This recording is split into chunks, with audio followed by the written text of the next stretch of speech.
ဒီနှုတ်ကပတ်တော်ကငါအတွက်ဖြစ်တယ်လို့ယုံကြည်ခံယူတဲ့သူရဲ့အသက်တာမှာဘုရားခင်တက်တည်ထူမှာဖြစ်တယ်တို့သူပဲတင်တို့ကိုမိသားစုဝင်တွေကိုကျွန်တော်ကပြောနေတဲ့လည်းဒီနှုတ်ကပတ်တော်ကကျွန်တော်အတွက်ပဲဖြစ်တယ်ကျွန်တော်ခံယူတယ်ဒီနေ့တည်းကတော့ဖြတ်တန်းသွားလာရမယ့်ရမှာဘုရားဘုန်းနဲ့သွားချင်တာဖြစ်တယ်အာမင်ကျွန်တော်အဲ့ဒါကြောင့်ဟေရှာယခန်းကြီး60အငယ်1နဲ့2နဲ့ကိုတစ်ချက်လောက်ဖတ်ချင်တယ်ဟေရှာယအနာဂတိကျမ်းအခန်းကြီး60အငယ်1နဲ့2နဲ့ကိုဖတ်ချင်တယ်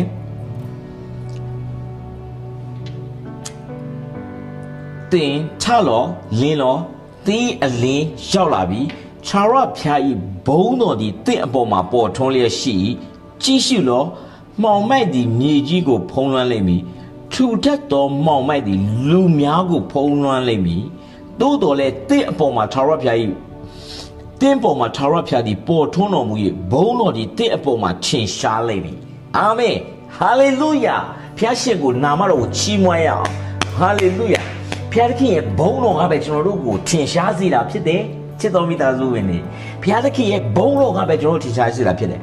ကျွန်တော်တို့လေပြောလေးရှိတဲ့စကားတစ်ခုရှိတယ်လေဖျားသခင်ဘုန်းတော်ရှုပ်ချအောင်မလုပ်ပါနဲ့ဟုတ်တယ်မဟုတ်လား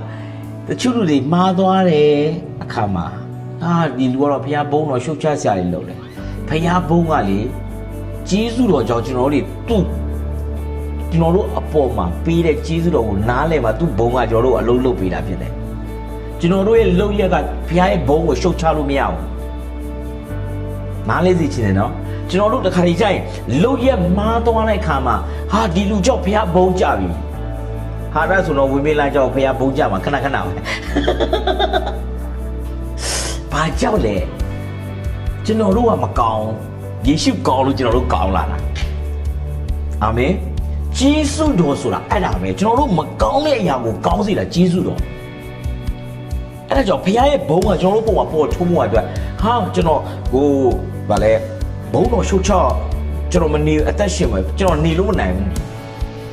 ခါစီကျရင်ဖြစ်တယ်လေစိတ်တူဒေါသထွက်ဖြစ်တယ်အခါကျပြောဒီရှားလဲကွာဘုရားဘုန်းဘုရားမှုတော်ဆိုပြည့်ပြီးစိတ်တူဒေါသထွက်တယ်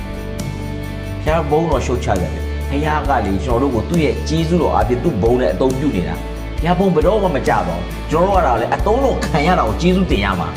ဟုတ်တယ်မဟုတ်လားကျွန်တော်မိသားစုဝင်တွေဒီနေ့အလုပ်ကိုသွားတယ်ဘုရားဘုန်းဘုရားမျက်နှာသာရှင်သင်ထူးထူးခြားတာဖြစ်တယ်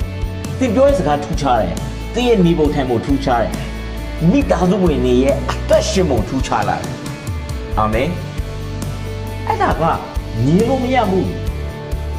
ဘုရားကလေသူ့ရဲ့ဘုန်းနဲ့အလုပ်လို့ကျွန်တော်တို့ဒီမှာဘုရားဘုန်းနဲ့အသုံးပြုတဲ့သူတွေအများကြီးတမန်ကျမ်းစာထဲမှာရှိတယ်ဘယ်လိုမျိုးလူခါရိုက်တာကိုကြိုက်လဲမောရှိဆိုတောင်ပေါ်တက်တယ်ဘုရားနဲ့အချိန်ယူတာဘယ်လောက်ယူလိုက်ရမသိဘူးသူ့ပေါ်မှာဘုရားဘုန်းကြီးရှိနေတာလူတွေတော့မကြည့်နိုင်တော့ဟာလေလုယာစံကြောတွေရဲ့အသက်တာထဲမှာလေတမန်ကျမ်းစာထဲမှာရှိတဲ့ character တွေကကျွန်တော်ရဲ့အသက်တာမှာဖြစ်လာမယ်ဆိုတော့ယုံကြည်စိတ်ထားနေကိုရည်ကြည်တယ်မဖြစ်လာသေးတဲ့ဒီပြဿနာမရှိသေးဘုရားနဲ့လည်းအချိန်ယူဘုရားဘုန်းကသူ့နဲ့အချိန်ယူမှသူပေးတာဖြစ်တယ်အဲ့ဒါကြောင့်ဟေရှာယကမှပြောတယ်သင်ထလို့လင်းလို့သင်ရဲ့အလင်းရောက်လာပြီဘာတူလဲ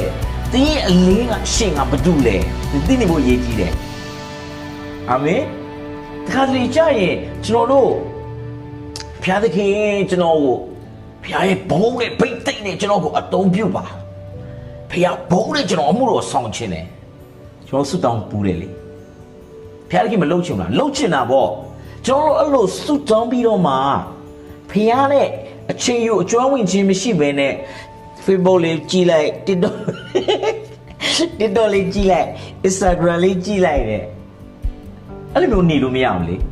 သင်ကိုဘုရားသခင်ကဘုန်းနဲ့အသုံးပြုချင်တာကျွန်တော်ကိုဘုရားသခင်ကဘုန်းနဲ့အသုံးပြုချင်တာအဲ့ဒါကြောင့်ယောမ8:9ထဲမှာရေးထားတယ်လေဤလောကမှာဘုရားသခင်ကားတို့ပေါ်ထွန်းခြင်းကိုအလွန်တောင်းတမျှော်လင့်လဲရှိတယ်လောကကမှောင်မိုက်နေပြီမှောင်မိုက်တဲ့ခါမှာပဲဘုရားဘုန်းနဲ့လင်းတဲ့သူကထင်ရှားတာဖြစ်တယ် sorry နော်ကျွန်တော်လက်ဖြောက်တည်လိုက်တာကျွန်တော်အရာခွန်အားရတယ်ကျွန်တော်ပြောတဲ့စကားကိုကျွန်တော်ပြန်လဲတီးဆောက်နေတာဖြစ်တယ်